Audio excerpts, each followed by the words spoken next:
I see him. He often throws the puzzle pieces. Other teachers say he wants attention. No, I think to myself, he's trying to get my attention. This behavior is a message, a code. Something is not right for this student, my child. I don't think it's the lights, perhaps it's the sound. Maybe he didn't sleep well last night and he is tired. How can I find out? I walk slowly and intentionally to my student, this little boy. I say his name softly and I ask, what tool will help your brain today? I can only ask this question after months of work, months of cultivating the benefits of a student-teacher trust relationship. Together, he and I share a common language, a common understanding. I am not angry. He trusts that I care. Even still, the question goes unanswered.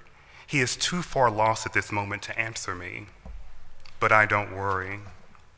He moves purposely with me to the front of the room. We are making progress. And if I am feeling brave, I will tell my colleagues, my student, this little boy, wants to feel calm and be focused. He wants to contribute to the community of my classroom. These are the truths that I know in my heart. I see it in his smile when things are going well, and I see it in his longing eyes when things just aren't working sometimes. But I don't give up. Do I always know what will work for him? For the others, similar to the ways in which he's smart? No, but I will keep trying. I will not give up. All of the panelists, and I'm sure many of you, can identify with this poem written by Nadine Osborne. Ms. Osborne has really tried to practice what we call brain-based learning. In her community, her school community, she is working with a local university.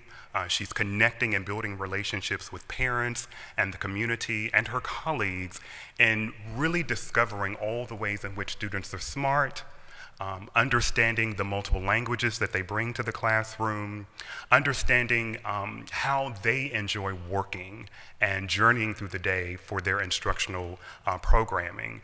And they create and carve out a very, very purposeful and individualized instructional program through all of the learnings that they're cultivating through this partnership.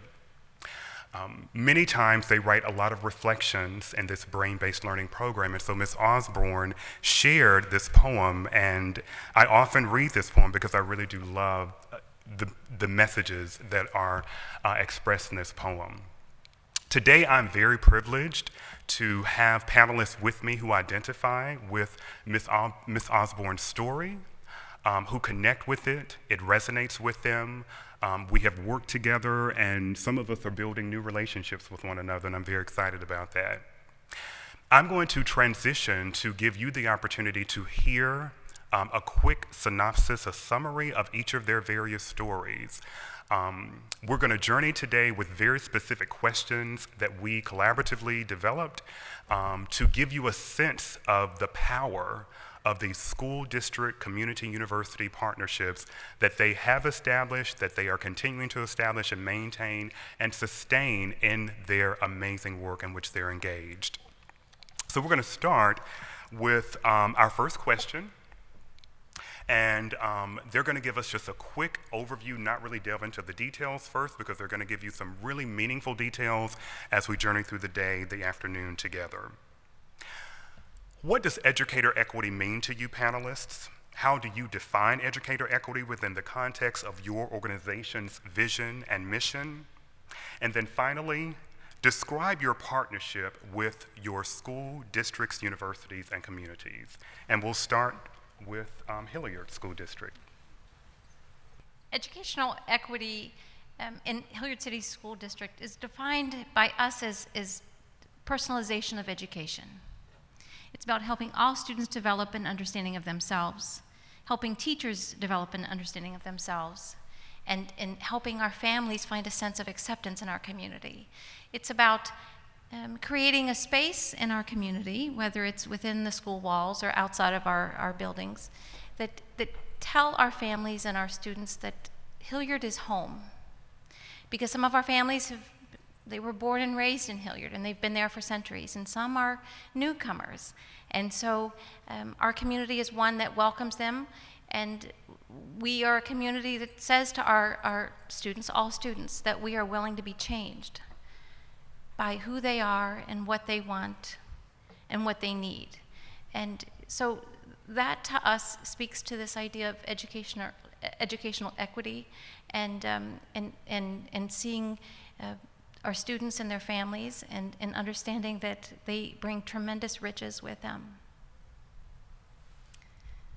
So our school district's mission is to ensure that every student is ready for tomorrow.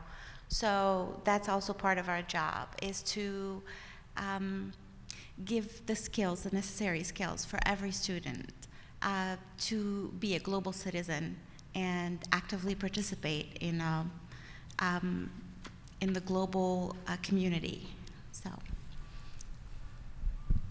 for Broward County Public School District, educators, equity means providing teachers the opportunity to understand, to learn, and to nurture the children that they are working with, to be able to meet their needs. But while meeting the needs of the students, the teachers need to be able to understand the cultures of the children that they are serving, to be able to connect. Without doing that, they cannot reach educators' equity. And also in Broward, to just piggyback on what Ms. Brown said, is the equity for students who are in our low economic zip codes to be served by highly qualified teachers as well, so that we can bridge the gap of the number of highly qualified teachers who are servicing our most high-need schools, so that those students too are touched by the expertise of highly qualified educators. At Capstone Institute, Howard University, we view educator equity as a opportunity or as a experience where all children, regardless of background, regardless of ward, regardless of zip code, where they have access to high quality educators that believe that all of their students can learn if all stakeholders are vested. So we're talking about parents, we're talking about community members, we're talking about administrators, we're talking about the teachers and even the students themselves. If everyone is working for the common good to motivate and to engage that student learning experience. That is a part of our mission, our philosophy, and that's what we see educator equity looking like. It's a focus on excellence and engagement, and actually building on the talents and the assets that your students bring with them into the classroom. I don't have much to add to all these wonderful answers everyone else gave, but just to add on to what Dr. Lee said, our mission at Capstone Institute, it's based on a talent development model. So we do support teachers that we work with in the districts that we work with to make that shift from looking at those students that come into their classroom that they see as outliers or challenges or hard to reach, as not students that have deficits, but students that have assets. So just to add that one point. Great, thank you. And as we pass the mic back, we're going to focus on Capstone.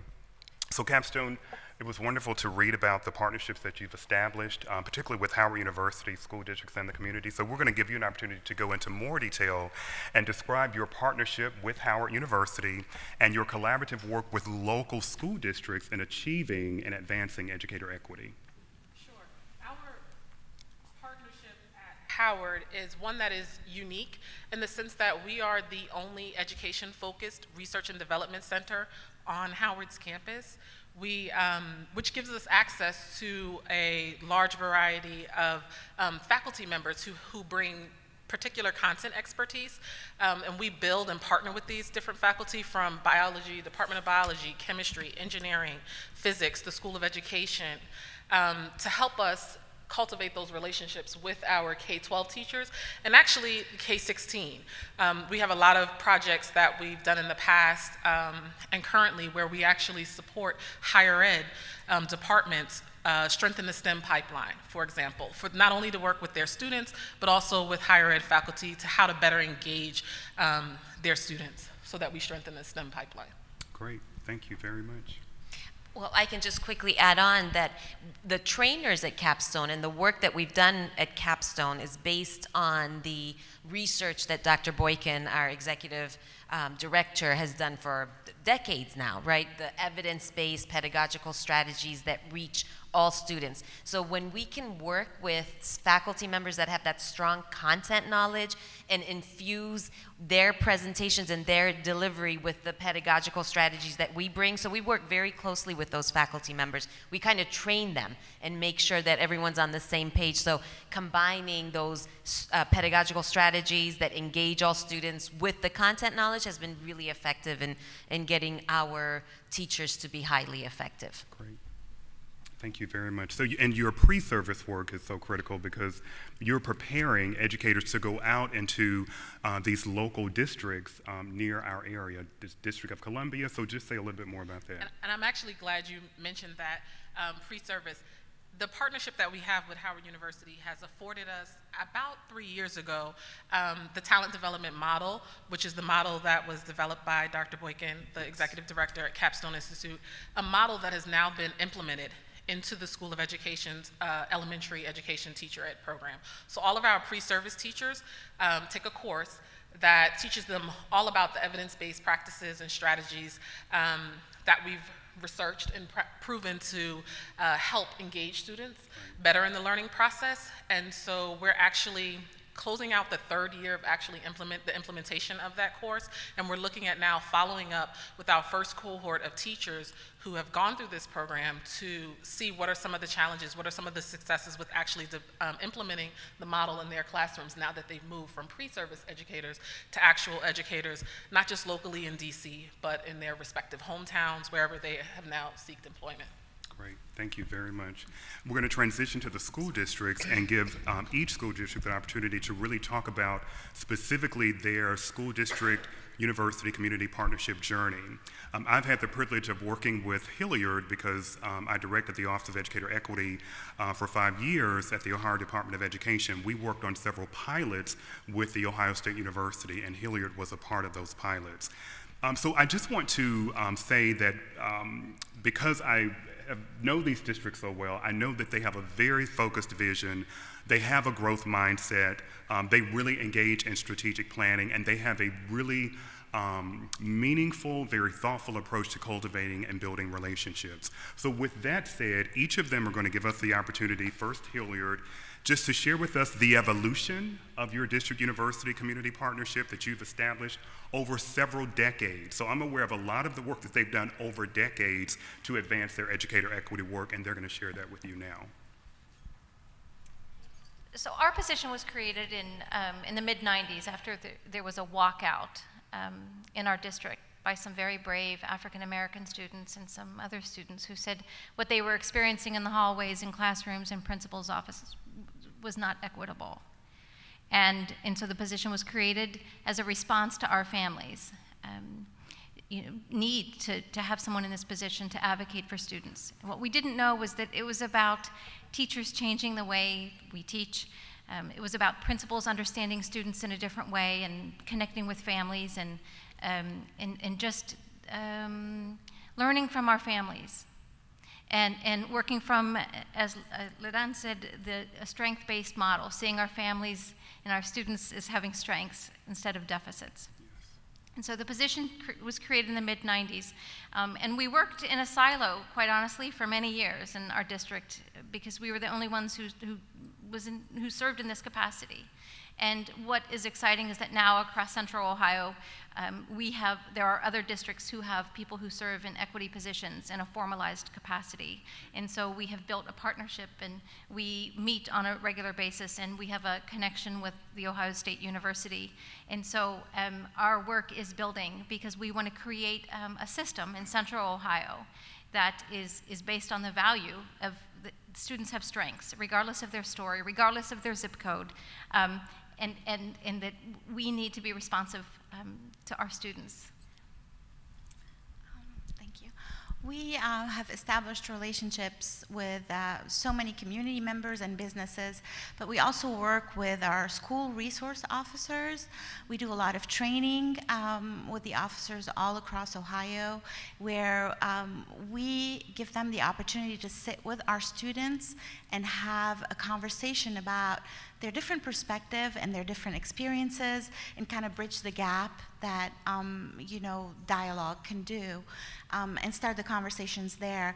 We also work with a lot of families that have different needs, so we connected with our CRIS. It's the refugee organization that helps our new families kind of transition into their new homes and their new communities. So we also work with Muslim Family Services. So we're kind of like the liaison between these families and these community members and these students and the organization that can kind of walk the extra mile with them and provide it with consistent help and support. Great, thank you very much. So Broward, just a minor little change to the question, very similar, but we'd like you to describe the evolution of your district community university partnerships as well that you've established over the years as a TIF 4 and TIF 5 grantee to advance your educator equity work. Our work began with, and we have Christopher Gates in the audience, when we wanted to create in our neediest school a master teacher program. So we created a Minority Success Academy. So we looked at the 7 elementary schools and we identified the principals identified 2 teachers that we wanted to be master teachers centered around cultural competency. And we partnered with Florida Atlantic University, and we had graduate level classes that these teachers would take, an extensive training with understanding multicultural education, education of the Black perspective, working with children of poverty, as well as teachers identifying their biases and what biases they have when delivering curriculum to children of a diverse background. We upscaled that relationship from that program to working with TIF, where we created a teacher residency program. With our teacher residency program, it's like a 4-part program. It is the student, the teacher, the college student, and the professors. And we wanted to expose our students to, because many of our students come from families where they are not a first generation of college, people going to college. And many of our students don't know what it means to go to college. So we wanted to expose our students to the college life and to understand college. So we wanted to focus on our new teachers. Our new teachers will take their students on a 2-night, 3-day overnight college tours where the students will be staying in the campus of the college. While the students are participating in class, it will be with the current college students, with their professors, and we have partnered with Florida Atlantic University, where they have designed curriculum around STEAM with a social justice focus. And the college, so this is the first time that we have done this in Broward County, where we have put theory, the college theory, to practice, where actual college students will be designing lesson plans, connecting the standards to the lesson plans, and then applying that to project-based learning while working with actual students from high-need schools. While the students are participating in a class with the college students, and the college students are being supervised by their professors and being provided feedback, as well. A rubric has been created and is counted as a grade. Our teachers, who are new teachers, will be participating in a training with other college professors and trainees are centered around cultural competency, cultural responsive. And so day 2, we bring the teachers back with their own students and the trainers. And that's what we call job-embedded training. So many times we know we send our teachers to training and the binder goes on the shelf, or they never open up the website again. So the trainers now are supervising the teachers while they are implementing the strategies that they learned in the training with their own students, providing feedback. What we have worked out with Florida Atlantic University, we are having walkthroughs where those college students now, from this experience, they walk the campuses of our high-need schools, they talk to teachers, they talk to administrators prior to graduating so they can get a feel for how it is to work with a high-need school. And then we have provided a recruitment bonus if we hire any of those teachers. As far as our students with the cultural competency and responsiveness, we have embraced them into the college life. They eat in the cafeteria. They travel to the college classes. We have the sororities and fraternities. They embrace them with a social night. We have team building activities. And just to share a story with you, we had a 88-year-old grandmother who was on an oxygen tank in a wheelchair. And she said, I may not live to see my son go to college, and this was a 5th grade class. She said, but I'm seeing him go to college now, and thank you.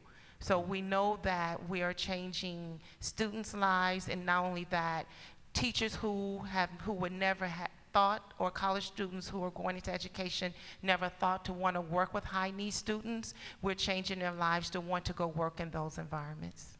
Thank you. Thank you so much. So we're going to transition, and I think both districts are going to have the opportunity to respond to this question, but I also think that a lot of this came out in our A2 session this morning. So I'm going to read something to you as a precursor to your inquiry.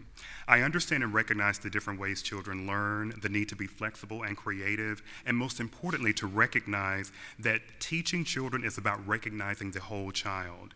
I believe strongly that a child who feels good about themselves and is supported in acknowledging their strengths can also face their weaknesses. Students are directly involved in their learning. As an educator, it is my role to support them in making connections authentically to the curriculum and their skill development. This approach supports more fully individual needs and allows children to engage at their level emotionally and academically. So I read that because I know that resonates with the school districts and I'm sure Capstone, because this is such a wonderful descriptor of our vision for culturally responsive educators, components of our vision. And so with that, and thinking about that and visualizing this teacher who is Laura Ronalds from Australia, we follow teachers from all over the world. My question to you is, as it relates to this work and these partnerships, what does it mean to be a culturally relevant educator? Why is this so important in establishing effective and ongoing school district, university, and community partnerships? How do you help your educators become culturally responsive and genuinely cultivate positive relationships with parents and other students in the lives of the children that they teach? So I know that's a lot. However, you're prepared because you have seen these questions multiple times from me over the months. Thank you, both school districts will respond. I guess I'm first. Culturally responsive teachers understand the importance and the need to tie in their content to that student's cultural background, because that's part of teaching to that whole child. And I'll deviate a little bit and share a personal story to just so that you can understand why this is so passionate for me and why I never want a student to experience what I experienced. You may not know it, but I didn't come to this country speaking English. I'm from Haiti. And when I moved to America, I didn't speak English. But in Haiti, we follow the French system, which is very prominent in science and math. So I was advanced in math when I moved to America, but we did division from what I found out once I relocated, that we did divisions backwards. So in 5th grade, I felt humiliated that the teacher had me go on the board to do the division, even though I had the correct answer, but the process that I used was different from what the rest of the class was used to seeing on the board. So I felt like something was wrong with me. Even though I came to this country loving math and science, I in turn started to loathe math and science. I eventually let science back in, but I still hate math. No offense to any math teachers, because some part in my brain still remembers that experience. So that's why, you know, with a doctoral degree and all these years, I still remember that experience.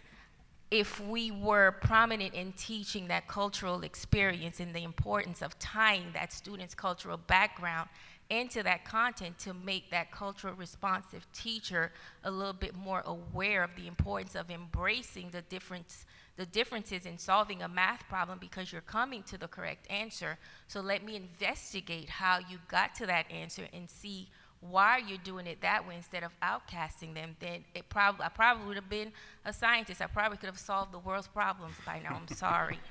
But that's what culturally responsive teaching does. That's what it means to me. And I'm very passionate about it because I want to prevent any other child who does things in a different way from feeling alienated and outcast because they didn't arrive at the correct answer in the same manner that the rest of the class does. Thank you. And Hilliard? We talk about our students' funds of knowledge, and that goes with what you were saying. Our kids have life experiences. They have cultural experiences. They come to us with knowledge, and it's our job as culturally relevant educators to find what that knowledge is and to use it to maximize their educational experience. Our work begins actually when we provide professional learning opportunities to our colleagues, whether it be teachers or administrators or food service workers or bus drivers or the SROs in our schools. Our work begins with our colleagues understanding their own lenses. Yes. And understanding how those lenses inform their teaching. Right. And that their perspective is only one perspective. It's only one reality. And so somebody could solve a math problem from a different point of view using a different process, and let's look at that. And instead of saying, no, that's not correct, asking, wow, tell me more about that. And what can I learn from you? So it's helping our colleagues see themselves, quite honestly, as students. And how can we let our students teach us? Our work, and the benefit of our work, is not just in building higher order thinking skills and helping students understand themselves and develop a sense of pride in who they are and understanding the commonality that perhaps they share with other students, but our work has global impact.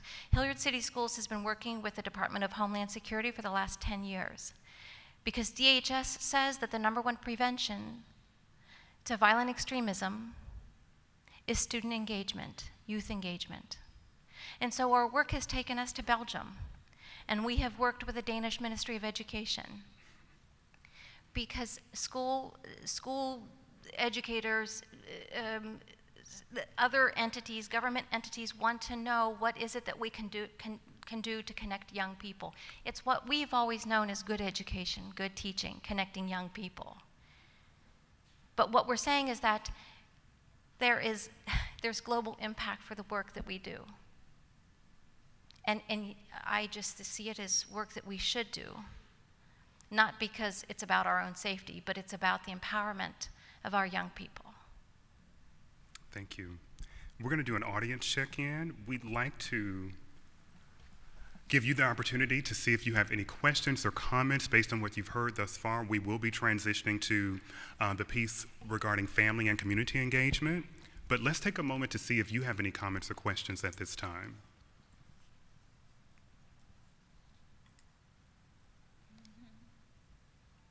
We will be giving you other opportunities, so no worries, throughout our journey together. So we'll continue. So I'm going to turn to Capstone because,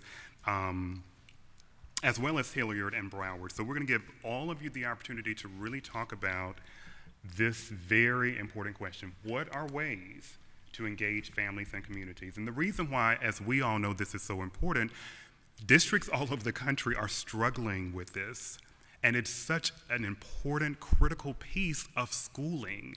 So I invite all of them to respond, one representative from each entity, to respond because they have found multiple right approaches to do this well, to sustain this, to cultivate these relationships, important relationships with families and communities, and we want to hear how they are approaching this work and doing it well.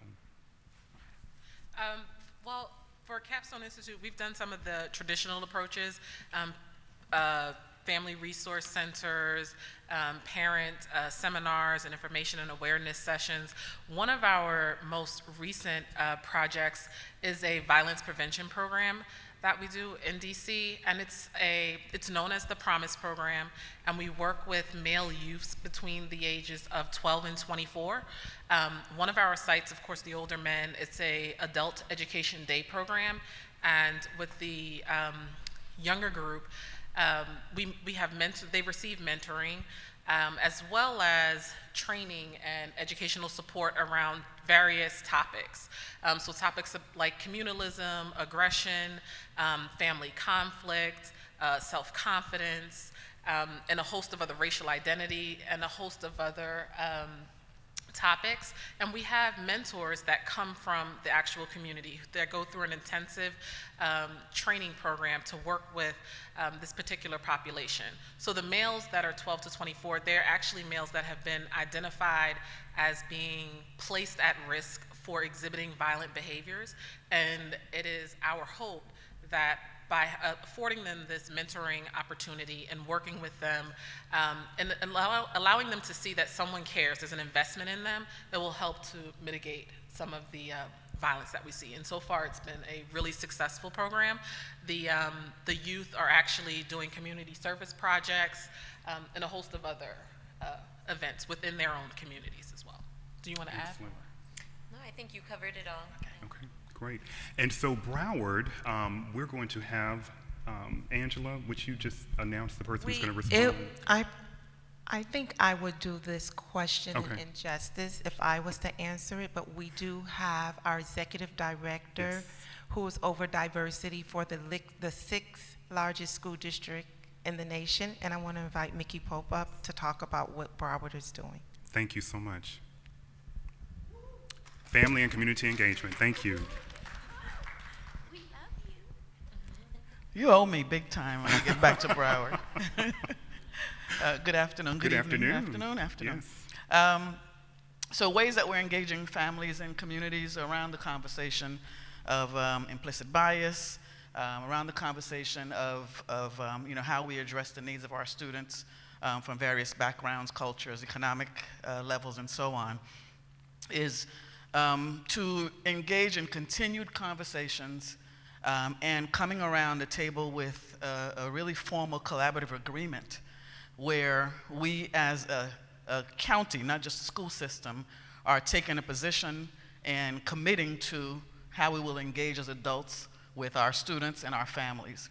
So one such example is the collaborative agreement that we have on school discipline in Broward County, which is a formal agreement that is signed by organizations across the county, leaders of organizations across the county, Division of Juvenile Justice, our chief juvenile judge, state attorney's office, public defender's office, our juvenile justice system leaders, parent groups, our teachers union, our principals union, all sit and meet on a regular around how we will engage with our families and our students around discipline. And that agreement is a formal agreement, again, that we develop collaboratively. We come to a school board meeting and sign that agreement, and we come to consensus and stand together as a community in the ways that we're going to address discipline. And as a result, we have come together to build programming, and our Promise program is what yours is built on, by the way. We've had lots of collaboration with your district, and your superintendent and our superintendent have come together. We've shared this collaborative agreement nationwide, and we've gone through districts across the nation to bring the pieces. Our superintendent really believes that as the 6th largest school district in the nation, what we do in Broward can have an impact for school children in districts across the nation. So everything we do, we share, we provide all of the documents, all of the artifacts, and in fact tomorrow at our session in the morning, we'll be talking more about the details of that collaborative agreement and the work that ensues as a result of that agreement as a county. So it really is about collaboration, and our superintendent, Robert Runcie, really believes that in that statement that it really does take a village. And so whatever ails our district is not just a district problem or a district concern, it is a community-wide concern. And so we celebrate our strengths and our successes, but we also share in all of the L's and all of the things that we're not doing well at, and really feels that education is not just a function of a school system, but a function of a community. And so our work is truly, truly collaborative, and we hold each other accountable to it. So you'll hear more tomorrow if you come to our session. Thank you so much. So we'll give, I have to say, it's so hard to contain myself. I want to shout hallelujah, amen, because you're saying all the words that I love, the phrasing, and it's real. I mean, you are really engaged in this work, and this is really good for our learning and our information. So thank you. So I'll turn it over to Hilliard. I don't know how to top that, but this is, I mean, we know we can't do this by ourselves. Our communities and our families are part of this. So we work a lot. We have our relationships established with our families, obviously. We do a lot of home visits. We found that the results from the home visits are tremendously positive. Instead of it being a punitive or like an anxiety-riddled meeting where parents are coming to the school and it's a different system, if we meet at their home, the conversation's completely different. And we usually meet with the parents at the beginning of the year. We take about half an hour, and just the administrators are with us, and there's teachers and different staff that go to a home, and we just basically come in and offer the lunch menu, offer the different resources that we have at our school, introduce ourselves so the families can have a face and a name that they can recognize if they decide to come to the school. I mean, we've had so many amazing conversations and amazing results from that, and our discipline challenges have gone down in a lot of the schools, especially with our families whose English is not their first language, who are not familiar with our school system and how to do school. You know, having that friendly face and knowing that even if whatever question they have or concern, they can always come to us is making a great difference.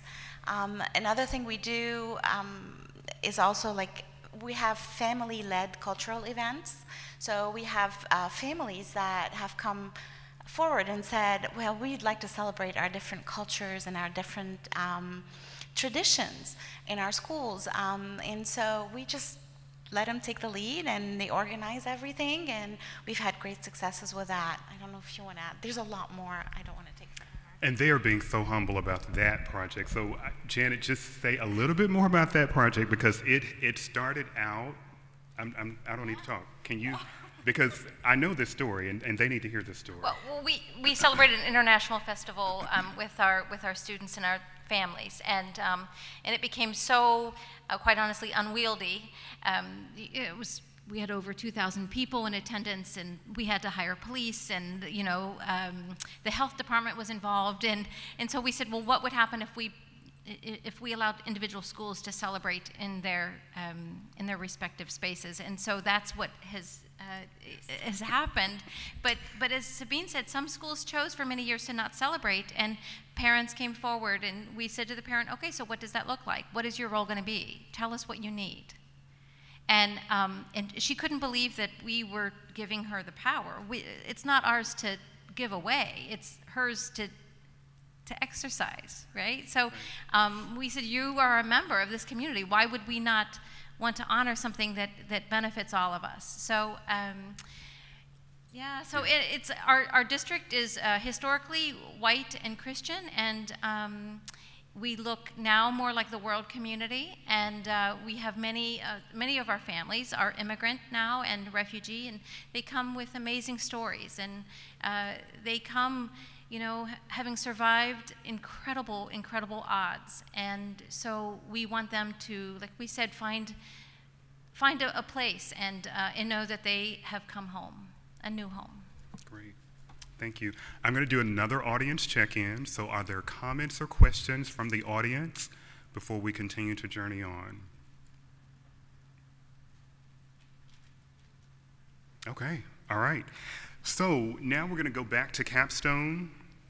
So you provide a lot of PD, so I just want the audience to hear about the type of professional development and the TA support that you provide your school partners. Share some examples of how family community engagement has improved in some of the communities where you've started this work. So we'd love to hear some of those examples. So our professional development is always job embedded and ongoing, because that is, of course, the most impactful type of professional development that we can give the teachers. We take on more of a coaching approach, and we make it very clear that we're not there to evaluate the teachers, but to support them. So for example, if we go to visit a classroom and we meet with a teacher afterwards, the first question that we ask is, what did you think of that lesson? How do you think it went? So this, using a very self-reflective process is very important to us, because we know that's, working with adult learners, the only way that they can really take ownership of new strategies that we're presenting to them is for them to discover and uncover it themselves. So using a very self-reflective process. Also, we make sure to, and I think someone else on this panel mentioned, when we have training workshops with the teachers, is to kind of do a role play. So we would act as the teacher would act, and they would act as the students. So in that way, as they're being presented with new activities or strategies, they're asking, so they're anticipating, how would my students react to this activity? And that way, they can go back to their classrooms and more easily deploy the strategies. Or they might ask us to come into their classroom and model the lesson. That, we get that request a lot, because the teachers aren't really going to believe that what we're presenting to them is doable unless they see it with their students. So a lot of times we'll go into the classroom and model or co-teach or demonstrate a lesson.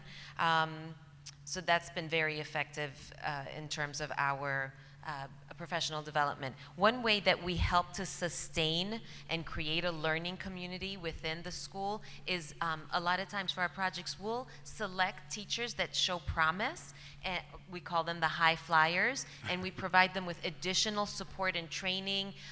We might ask them to co-plan and co-deliver at workshops, and it's very powerful for their peers to see their colleagues presenting, and in that way they're sustaining the model. We also provide them with coaching strategies in order for them to be able to then support their fellow teachers. We also create professional learning communities technologically. We just started this past year using technology to coach teachers, because they can then decide when they want to maybe videotape a classroom session, and doing that virtual coaching has been very effective with the teachers. So great. I hope Thank that you. answers. Wonderful examples. Thank you so much. Okay, so back to the school district. So I hope you're sensing the journey that we're taking. So now we're going to focus on the aspect of the partnership effort businesses. So the school district's going to tell us, share your approach in detail to establishing sustained business partnerships that advance your educator equity work. And we'll start with Broward. One of the things that we have done with Broward in the area of our Dillard Innovation Zone, and it started when I was the elementary principal, was reaching out to businesses, and I'm going to say not necessarily businesses in the community. We currently have over 75 business partners, and those business partners, majority of them are Fortune 500 or Fortune 100 companies. And I'm going to say how we advanced that equity work was educating the business partners of the children that live in poverty right in their community. And that has went over very well. We have yearly what we call a career city, where we have those 75 business partners come together, and they bring 800 hands-on activities related to their business.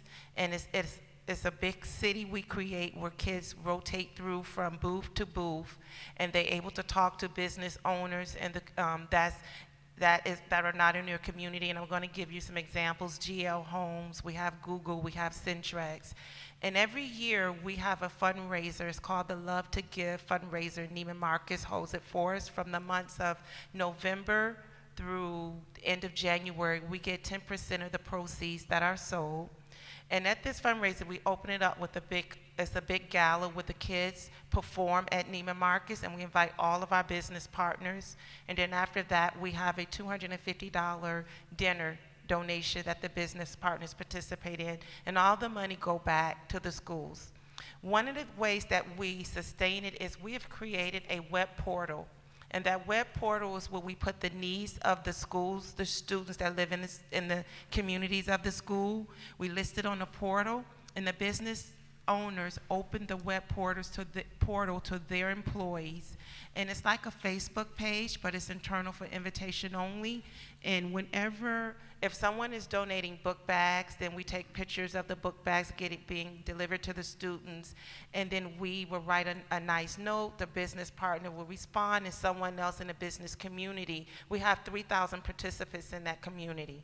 They will respond and say, well, how can I help? And it goes on and on. So that's how we're sustaining it. We started off with one partner. We're at 75 now. So it's continuing to grow.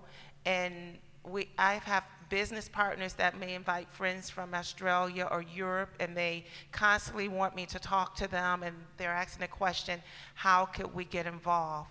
So it is just a constant relationship, but I think the biggest piece was that we talk about equity within the schools. We need to talk about equity within our communities. And we have to understand that one day our children are going to be working in those communities. So if we don't educate the communities on equity, and I've had that conversation, some hard conversations with business partners about how much money they pay in taxes, and they're talking about welfare and food stamps, but I have to explain to them that hard conversation. These children can't help the families that they're born into. They can't be held responsible for the mistakes that adults have made in their lives. And one day you're going to want them to shop at your business. So it's just having hard conversations, being honest, and nurturing that relationship of business partners. But the most important is educating them on the poverty that exists right here in the United States. Thank you very much. I think it's a drop of mic moment. In addition to the business partnership, we also partner with our universities in the hopes of providing better resources and more training for our induction coaches who support new teachers. Because we believe when we invest in teachers, the students benefit.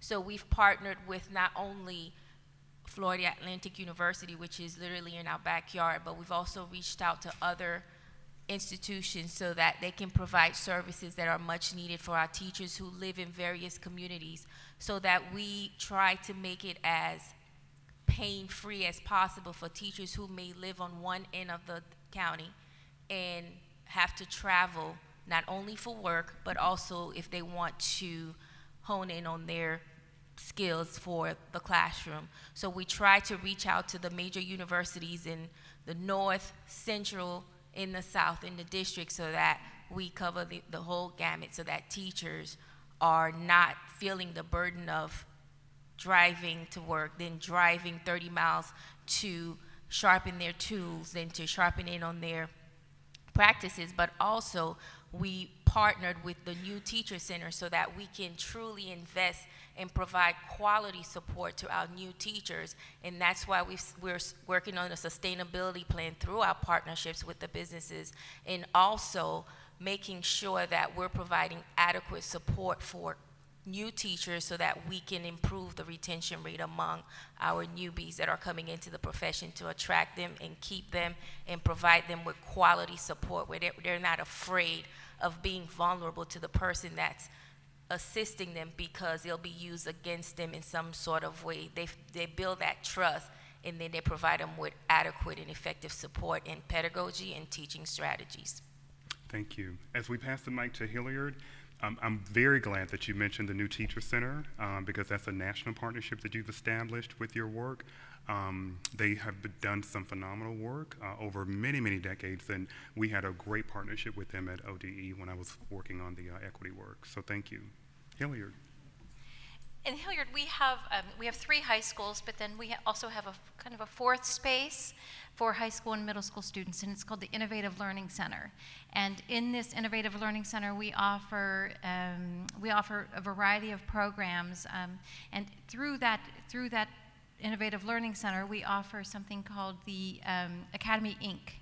And it's a business program for middle school students and high school students. And so they are able to connect with businesses, local businesses and larger businesses, national businesses, in their work, in their year-long program. We also have a health program for health professionals, kids who are interested in the health profession. We also have a program called Academy EDU, and this is a program that promotes teachers and young people considering the field of education. But in terms of our district and helping support our district, our media liaison person serves as a member of a board of directors, on the board of directors for the Chamber of Commerce. And so she is actively looking at and establishing connections between local and larger businesses outside of Hilliard with our district. And then also we actually have a person who serves in a position called she's the coordinator of business partnerships. And so this is a person who provides mentorship opportunities for students. Also in that position, they sponsor student events and different programming. And so we try to think about how can businesses help Hilliard students, and how can Hilliard students inform these businesses. And like our colleagues in Broward, our students are going to be working in these businesses and serving in communities, and so we want to promote the sense of civic engagement and ownership of their communities, and so our business connection is extremely important. We are working on a very interesting program where we're going to use the space we have at the Innovative Learning Center to give the opportunity for families and parents to come in the evening, and through our business partnerships and our community members that have expertise in different areas, offer trainings as needed by the families, help families maybe get a GED. I mean, this is a program that will be in place, real soon. So we're working on establishing that also. Great, thank you very much. I'm going to do one more audience check-in as we transition to our final series of questions for the panelists. Do you have any comments or questions?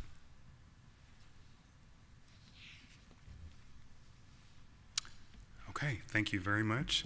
And we're going to transition to capstone. So, communication strategies, we know that's a very, very important part of establishing these school district, community, university partnerships, business partnerships. So my question to Capstone, what are strategies and or communication approaches that you already employ to initiate discussion with schools to join their efforts in supporting their educators and advancing educator equity in schools and their communities? So we actually have a whole process for this initial relationship building, communication. So we start with our leadership development coordinator, a gentleman who's been a big part of the DC community in terms of an educator, many years as a principal. He's a sports legend, so he's a true asset to our organization, and he will go out to gain buy-in from school leaders, instructional leaders, district leaders. Once he's gained that buy-in, we then conduct an orientation meeting. And at this meeting, and in fact, in the past, principals have used that meeting to gain buy-in from their staff, from their teachers. And we'll have the orientation meeting, let them know what our services are they a good fit to your school? And then right after that meeting, they'll hold a vote to decide whether they're going to partner with us or not. And it's very, and once the teachers have done that and they have buy-in, you know, they're all in. It's not something that's imposed on them, but it's something that they made the decision to, you know, have this partnership with us. After the orientation meeting, we conduct what we call a strength finding assessment, what we normally may call a needs assessment. Okay. We call it a strength finding assessment because we want teachers to know we're there to partner with them and build on their strength, just as we ask them to do with their students. So that may include school walkthroughs, focus groups. At these focus groups, we talk a lot with the teachers and ask them a lot about their goals for the partnership, their expectations for the partnership, so that the whole process is co-constructed. Because without that, we can't build trust with the teachers, and if you don't have trust, it's really hard to give teachers any kind of professional development or training. No, thank you. Excellent. Very, very good. Thank you very much. Okay, so it's 3:10. We have 5 minutes left, so they're going to give their elevator speech as we come to a close. The elevator speech is here. So in 1 minute, each of you, can you just share with us what your final words of wisdom you would like to share with our grantees as they continue to establish, foster, and sustain these wonderful and essential school district university community partnerships. Each of you will just go down and share your 1 minute elevator speech, final words of wisdom to the audience. So I would suggest that you see your community partners, your university partners, your school districts as an actual resource.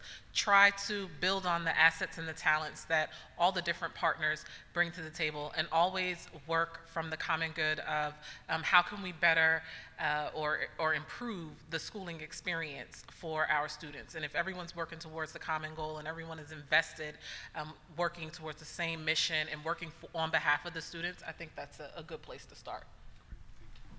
Let's not forget your colleague. Okay. I have 3 words. Relationships, relationships, relationships. Yes. All right. That's 1 word. Thank you. And I'll add, in addition to relationship, focus on your teachers. When you focus on your teachers, your students will succeed. So the investment that I look at myself every day in the mirror, and I want to continuously invest in human capital, in the teachers, because teachers move kids, not programs. Thank you. With the schools and higher education relationships, before a teacher touch a student, they go to college or university. And if we don't have that collaboration, we're going to have teachers entering our classrooms with theory only. And we need to embrace our higher educations, and we need to let them know the practical side of it.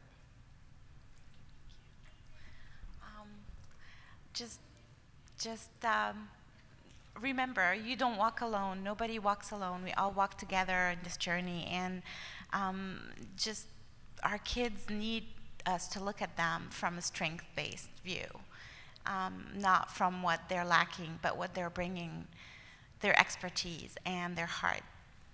That's it. When we work with our young people, we are helping them prepare for a world that perhaps we won't see. In terms of jobs, we're helping them work in a job that maybe hasn't even been created. So the work isn't just about developing higher order thinking skills. It's about developing a curiosity about people around them in the world. In terms of our teachers, we do have to support our teachers and our colleagues. We have to treat each other well. What we're talking about is equity work across the board. What we're talking about is a change in attitude, which will influence our behaviors, which will inform habits, which eventually will change the system. But it has to start with our thinking. And I will close with this. My mother, who passed away 5 years ago unexpectedly, she was an educator, and she was amazing. And she always said that we have the responsibility, all of us, to provide a soft place for all kids to land. So thank you for providing a soft place for kids to land. We need you, and we are grateful. With that, let's give all of our panelists a round of applause. Thank you. You have given me an extraordinary gift, Capstone, Broward, and Hilliard, that I will cherish forever, infinitely. It has been such a pleasure working with you these past couple of weeks, months almost it seems. I hope that you've enjoyed this time that you've spent with us. We wanted to take you through the journey of how important school district, business, community, and university partnerships are. So I hope that through these series of questions, you've gained even more insight as grantees to go out and further refine your vision and mission for establishing these important partnerships and sustaining them. And you can always reach out to these extraordinary panelists. They're invested in the work, they're doing the work, and they will respond to your email and your phone call. Thank you so much again.